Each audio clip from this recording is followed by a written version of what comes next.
አለ በቃ አለ በቃ ተወኝ። አላ መንፈስ ነው ወይስ ምንድነው? የት ነው ያለው? ምን አውቃለሁ የት እንዳለ ነው። ሰው በቃ ከሞትሽ በኋላ አላህ ጋር እንደምትሄጂ እርግጠኛ ነሽ? ደህና ስራ መሽተርቼ ነው ገነት የምገባው። አንደኛ ነገር አላህ የት እንዳለ ምን እንደሆነ አታውቂም። አሁን መንፈስ ነው አላህ አታውቂም። ሶስተኛ ለምን እንደተከተልሽው አታውቂም። አራተኛ አላህን በመከተልሽ ህይወት እንደምታገኝ እንኳን እርግጠኛ አይደለሽም። ስለዚህ አንቺ ኦልሬዲ ሞተሻል። በጣም የሚያስቀኝ የጴንጤዎች ባህሪ የላሸቀው ሞራላቸው ነው። እነሱ የሃይማኖት ሰባኪ ሆነው ምንም የማያውቅን ወጣት እየበላ እየጠጣ የሚመሽለት የሚነጋለትን ሃይማኖትን ምንም ነገር የማያውቅን ሰው ና ስለ ሃይማኖት እንወዳደር የሚሉት ነው። ያንን ሰውዬ ጊዜ ስጡትና እንደናንተ የራሱንም ሃይማኖት ሆነ የእናንተን መጽሐፍ ቅዱስ ያንብብና ከናንተ የሃይማኖት ሰባኪነት ሌቭል ጋር እኩል ይሆንና ተነጋገሩት። ምንም አይነት የሌቭል ግንኙነት ሳይኖር ያኛው በዜሮ እናንተ ራሳችሁ አዘጋጅታችሁ እንደዚህ አይነት ጨዋታ መጫወት የሽንፈት ምልክት ነው። ጴንጤዎች እንዲህ አይነት የላሸቀ ሞራላችሁን አቁሙ። ለማንኛውም ልጅ የቀጠፈበትን ከቁርአንና ከመጽሐፍ ቅዱስ እንመልስ። ኦሬዲ ልጅቱ ስለ ሃይማኖታ ምንም የምታውቀው ነገር የላትም። አላህ ሰው ነው ወይስ መንፈስ ነው ብሎ ጠይቋታል። አላህ ሰውም አይደለም መንፈስም አይደለም አካልም አይባልም። አላህ መለኮት ነው፣ የሚመለክ መለኮት ነው። አምላካችን አላህ ሱብሃነሁ ወተዓላ በተከበረ ቃሉ በሱረቱል በቀራ በተለያዩ ሱራዎች ላይ አምላካችን አላህ ሱብሃነሁ ወተዓላ አላህ እሱ አምላክ እንደሆነ ተናግሯል። ለምሳሌ በሱረቱል በቀራ 255 አንቀጽ ላይ አላህ ከእርሱ በቀር ሌላ አምላክ የለም፣ አላህ አምላክ ነው። ሁለተኛ ጠየቃ ጥያቄ አላህ የት ነው ሲላት የት እንዳለ አላቅም ነው ያለችው። ኦሬዲ ልጅቱ ምንም የምታውቀው ነገር የላትም፣ ጃሂል ናት። እውቀት ያለው ሰው አላህ የት ነው ተብሎ ሲጠየቅ የት ማለት አቅጣጫን ቦታን ስለሚያሳይ ለመለኮት ለአምላክ ለአላህ ቦታ አያስፈልገውም። ስለዚህ አምላካችን አላህ ሱብሃነሁ ወተዓላ ከፍጥረታት በላይ ከፍ ያለ አምላካችን ነው። በሱረቱር ረዕድ አንቀጽ 2 ላይ አላሁ الذي رفع السماوات بغير عمد ترونها ثم استوى على العرش ይላል አምላካችን አላህ ሱብሃነሁ ወተዓላ ከፍጥረት በላይ ከፍ ያለ ነው። ቦታ ጊዜ ዘመን ሰኮንድና ደቂቃ ሰዓታት አያስፈልጉትም። አምላካችን አላህ ሱብሃነሁ ወተዓላ የዘመን የጊዜ የቦታ የሰኮንዶችና የሰዓታት ፈጣሪ ነው። እነዚህ አቅጣጫዎች ቦታዎችና ጊዜያቶች ለሱ አያስፈልጉትም። እነዛን ለኛ ነው የፈጠረልን። በመሆኑም አምላካችን አላህ ሱብሃነሁ ወተዓላ ከፍጥረታት በላይ ከፍ ያለ አምላክ ነው።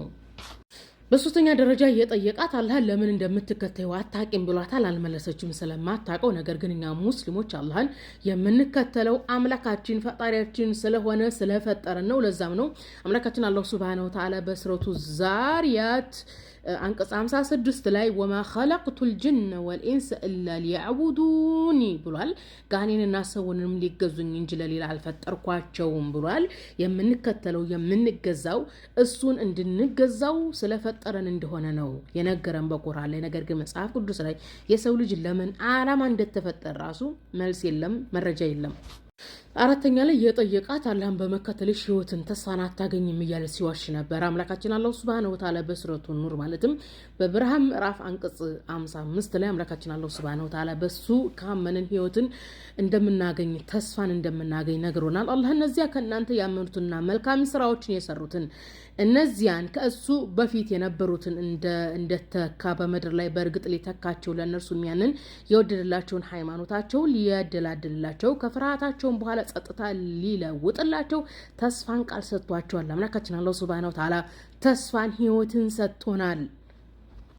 ሌላኛው ከሞትሽ በኋላ አላህ ጋር ትሄጃለሽ ወይ ብሏታል። አምላካችን አላህ ሱብሃነሁ ወተዓላ እንደሚሰበስበን ወደሱ ጋር እንደምንሄድ በቁርአን በግልጽ አስቀምጦልናል። በሱረቱል ኢምራን፣ በሱረቱል ሙእሚኑን፣ በሱረቱል ሙልክ ተቀምጦላችኋል። ብትሞቱም ወይም ብትገደሉ በእርግጥ ወደ አላህ ብቻ ትሰበሰባላችሁ፣ እርሱ ያ በምድር ውስጥ የበተናችሁ ነው፣ ወደ እርሱም ትሰበሰባላችሁ ይላል። ወደ አላህ እንሄዳለን። እንግዲህ ጴንጤ ወገናችን ልጅቱ ስለ ሃይማኖት እንደማታቅ ስላወቀ በእስልምና ላይ በመጽሐፍ ቅዱስም ላይ ነበር ሲቀጥፍ የነበረው።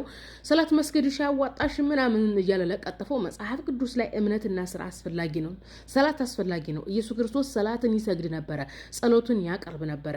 ኢየሱስ ሰላት በመስገዱ ጸሎትን በማቅረቡ ከጠላት ድኗል። በመጸለዩ ኢየሱስ አልተገደለም። ታውቃላችሁ መጽሐፍ ቅዱስ ላይ። ለማንኛውም መጽሐፍ ቅዱስ ላይ ሰላት አስፈላጊ እንደሆነ ሰላት የሚሰግድ ሰው ገነት እንደሚገባ ተቀምጧል። ያዕቆብ መልእክት 2:19 ጀምራችሁ ማንበብ ትችላላችሁ። ሌላው በገዛ መጽሐፍ ቅዱሱ ሲዋሽ የነበረው ኢየሱስን ሕያው ብሎ ነው የገለጸው። በነገራችን ላይ ኢየሱስ ሕያው አይደለም፣ ኢየሱስ ሟች ነው። ምክንያቱም ኢየሱስ የሰው ልጅ ነው። የሰው ልጅ ደግሞ ይሞታል፣ በትንሣኤ ቀን ይሰበስባል። ኢየሱስ ክርስቶስ ለወደፊት ሲመጣ በዳግም ምጽአት ሲመጣ ሞቶ በትንሣኤ ቀን እንደገና ከኛ ጋር አብሮ የሚነሳ እንጂ ሕያው አይደለም። መጽሐፍ ቅዱስ የዮሐንስ ወንጌል ምዕራፍ 6 ቁጥር 69 ላይ ኢየሱስ የሕያው የእግዚአብሔር ልጅ ነው እንጂ የተባለው ሕያው የእግዚአብሔር ልጅ አልተባለም። አንድ ሕያው አምላክ አለ፣ እሱም ኢየሱስን የፈጠረው ብቻና ብቻ ነው። ሁለት ሕያው ካለ ሁለት ፈጣሪ ሊሆን ነው ማለት ነው። ስለዚህ መጽሐፍ ቅዱስ ያስተዋወቀው አንድ ሕያውን እግዚአብሔር ነው። ኢየሱስ ደግሞ እግዚአብሔር አይደለም። ኢየሱስ ደግሞ ፈጣሪ አይደለም። አትዋሽ ወገናችን። እሺ ውሸት እንዴት ይሰቀጥጣል? በእርግጥ ለጴንጤ ውሸት የተፈቀደና የተወደደ ነው። ሌላው አትስገጂ፣ ጸሎት ምናምን አያስፈልግሽም፣ ኢየሱስ በመስቀል ላይ ስራውን ሰርቷል ለተባለው ኢየሱስ እንደው ተሰቀለ እንኳን ካልን መስቀል ላይ ውሏል ከተባለ ወንጀለኛ ሆኖ ነው፣ ሕግ ጥሶ ነው፣ ተከሶ ሸንጎ ቀርቦ ነው። ተከሰሰ፣ ሸንጎ ቀረበ፣ ወንጀለኛ ተብሎ ተፈርዶበት ነው። ስለዚህ መስቀል ላይ የተሰራው ስራ የወንጀል ስራ ነው። ወንጀለኛ ራሱን ማዳን አልቻለም፣ እንኳን ሌላ ሊያድን ማለት ነው። ስለዚህ መስቀል ላይ የተሰራው ስራ ኢየሱስ ራሱን ማዳን ራሱ አልቻለም፣ እንኳን ሌሎችን ሊያድን ማለት ነው። የሰው ልጅ የሚድነው በእምነትና በስራ ነው። ኢየሱስ ክርስቶስ በእግዚአብሔር እመኑ በእኔም ደግሞ እመኑ ብሎ እንዳስተማረው ማለት ነው። ኢየሱስ ክርስቶስ እኛ ወንድማችን ነው። እንግዲህ ሙስሊሞቹ በጣም የላሸቀ ሞራል ነው ያላቸው እንደ ጴንጤዎቹ ማለት ነው። እንዴት ነው አንድ ሙስሊም ኢየሱስ ክርስቶስ ወንድሙ ሆኖ ሳለ በሙስሊምና በጴንጤ መካከል ያለው ልዩነት ምንድን ነው? ሙስሊም ኢየሱስ ወንድሙ ነው። ጴንጤ የሙስሊም ወንድም የሆነውን ኢየሱስን ፈጣሪ አድርጎ የያዘ ነው። ይሄ ነው ደረጃና የደረጃ ልዩነታችን። ቢያንስ በዚህ እንኳ የሞራል ልዕልና የሌለው የሙስሊም የላሸቀ ወጣት ነው ያለን። ኦኬ አንድ ጋጠ ወጥ ጴንጤ ጋር ስትቀርቡ ኢየሱስ ለኔ ወንድሜ ነው የኔ ወንድም ነው የምታመልከው ብላችሁ እንኳን መዝጋት አትችሉ። ወይ ስለ ሃይማኖት ካላወቃችሁ እኔ ስለ ሃይማኖት አላውቅም ብላችሁ መልሱ። ደንባራ ሁላ